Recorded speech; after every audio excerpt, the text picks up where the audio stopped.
First collect ಆಗುತ್ತೆ. Okay. ಇದರಲ್ಲೂ temperature ಒಂದು ಸಣ್ಣ ಪ್ರಮಾಣದ ಉಷ್ಣತೆ ಇರುತ್ತೆ ಇದರಲ್ಲಿ. ಇಲ್ಲಿ ಫಸ್ಟ್ ಕಲೆಕ್ಟ್ ಆಗುತ್ತೆ. ಕಲೆಕ್ಟ್ ಆಗಿದ ನಂತರ ಗೇಟ್ ವಾಲ್ ಥ್ರೂ ಇಲ್ಲಿ ಬಿಟ್ಕೋತೀವಿ. ಓಕೆ. ಇದು ಸೆಕೆಂಡ್ ಪ್ಯಾನ್. ಈ ಸೆಕೆಂಡ್ ಪ್ಯಾನಲ್ಲಿ ಪ್ಯೂರಿಫಿಕೇಶನ್ ಆಗುತ್ತೆ. ಮತ್ತು ಇಲ್ಲಿ ಪ್ಯೂರಿಫಿಕೇಶನ್ ಆದಮೇಲೆ ಅಲ್ಲಿ ಥರ್ಡ್ ಪ್ಯಾನಲ್ಲಿ ಜಾಗರಿ ರೆಡಿ ಆಗುತ್ತೆ. ಇದು 5 HP ಕೆಪಾಸಿಟಿ ಕ್ರಷರ್. ಇದರಲ್ಲಿ 1 ಟನ್ ಕಬ್ಬಿಗೆ 650 ಲೀಟ್ರ್ ಜ್ಯೂಸ್ ಬರುತ್ತೆ. ಹೌದು ಮೇಡಮ್. 350 kg ಅಷ್ಟು ಸಿಪ್ಪೆ ಬರುತ್ತೆ. ಕ್ರಷ್ ಮಾಡಿದ ನಂತರ ಜ್ಯೂಸ್ ಇಲ್ಲಿ ಬರುತ್ತೆ. ಇಲ್ಲಿ ಬಂದು ಪ್ಯೂರಿಫಿಕೇಷನ್ ಆಗಿ 3 ಹಂತವಾಗಿ ಮಾಡ್ತೀವಿ ಮೇಡಮ್. ಫಸ್ಟು ಒಂದು ದಪ್ಕಂಡ್ ಮೆಸ್ ಅಂತ ಮೆಶ್ ಹಾಕಿದ್ದೀವಿ. ಅದರಲ್ಲಿ ಸೈಜ್ ಸ್ವಲ್ಪ ಹೋಲ್ ಸೈಜು ಜಾಸ್ತಿ ಇದೆ. ಅದರಲ್ಲಿ ಫಸ್ಟ್ ಪ್ಯೂರಿಫಿಕೇಷನ್ ಅದರಲ್ಲಾಗುತ್ತೆ. ಅದರ ನಂತರ ಮೈಕ್ರೋ, ಇದು ಸ್ವಲ್ಪ ಸಣ್ಣ ಸೈಜಿನ ರಂಧ್ರಗಳಿದೆ. ಇದರಲ್ಲಿ ಇನ್ನೊಂದು ರೌಂಡ್ ಪ್ಯೂರಿಫೈ ಆಗುತ್ತೆ. ಅದ ನಂತರ ಇದರಲ್ಲಿ 3 ಲೇಯರ್ಸ್ ಇದೆ. ಇಲ್ಲಿ ಕಾಣಿಸ್ತಾ ಇದೆಯಾ? ಇದು 3 ಲೇಯರ್ಸ್ ಇದೆ. ಈ 3 ಲೇಯರ್ಸಲ್ಲಿ ಏನಾಗುತ್ತೆ, ನಮಗೆ ಡಸ್ಟ್ ಬರುತ್ತಲ್ಲ, ಬೇರಲ್ಲಿ ಇರುವಂಥ ಮಣ್ಣಿರುತ್ತೆ, ಮಣ್ಣಿನ ಕಣ ಎಲ್ಲ ಏನಾಗುತ್ತೆ ಅಲ್ಲಿ ಸ್ಟೋರ್ ಆಗುತ್ತೆ. ತುಂಬಿ ಇಲ್ಲಿಗೆ ಬರುತ್ತೆ. ಇಲ್ಲಿಂದ ಅಲ್ಲಿ ಕೆಳಗಡೆ ಪಂಪ್ ಇಟ್ಟಿದ್ದೀವಿ. ಆ ಪಂಪಿಂದ ಥರ್ಡ್ ಪ್ಯಾನ್ಗೆ ಹೋಗುತ್ತೆ ಜ್ಯೂಸ್. ಫಸ್ಟ್ ಕಲೆಕ್ಟ್ ಆಗುತ್ತೆ. ಓಕೆ.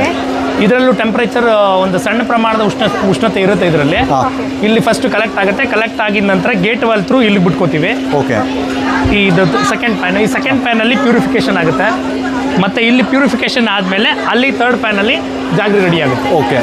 ರೆಡಿಯಾದಂಥ ಬೆಲ್ಲ ಇಲ್ಲಿ ಬರುತ್ತೆ. ಓಕೆ. ನೀವು 3ನೇದು ಅಂತ ಹೇಳಿದ್ದೆ ಅಲ್ವಾ ಸರ್? Final stage sir. ಇಲ್ಲಿ 3ನೇ ಕುಪ್ರಿಕೆ. ಇಲ್ಲಿ ಬೆಲ್ಲ ರೆಡಿ ಆಗಿದ್ದು ಈ ಗೇಟ್ ವಾಲ್ ಮುಖಾಂತರ ನಾವು ಹೊರಗಡೆ ತಗೋತೀವಿ ಸರ್. ಓಕೆ. ಇಲ್ಲಿಂದ ನಾವು ಯಾವ ರೂಪಕ್ಕೆ ಬದಲಾವಣೆ ಮಾಡ್ಕೋಬೇಕು, ಲಿಕ್ವಿಡ್ ಫಾರ್ಮಲ್ಲಿ ಬೇಕಾ, ಕ್ಯೂಬ್ಸಲ್ಲಿ ಬೇಕಾ, ಪೌಡರ್ ಬೇಕಾ, ಅದನ್ನ ಇಲ್ಲಿಂದ ಬದಲಾವಣೆ ಮಾಡ್ಕೊಂಡು ಮಾರ್ಪಾಡು ಮಾಡ್ಕೊಡ್ತೀವಿ. ಕೂಲ್ ಮಾಡ್ತೀರಲ್ವಾ ಇಲ್ಲಿಂದ?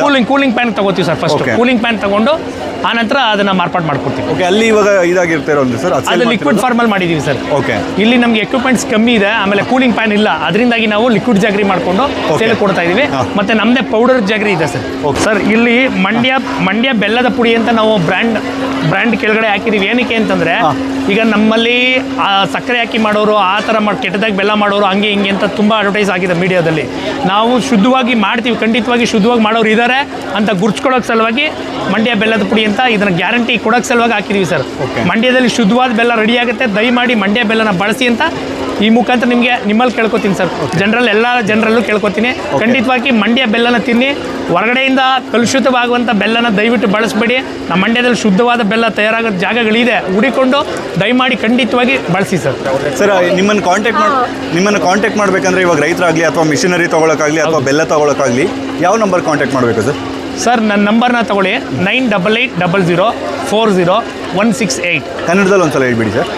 988 00 40 168. ಓಕೆ.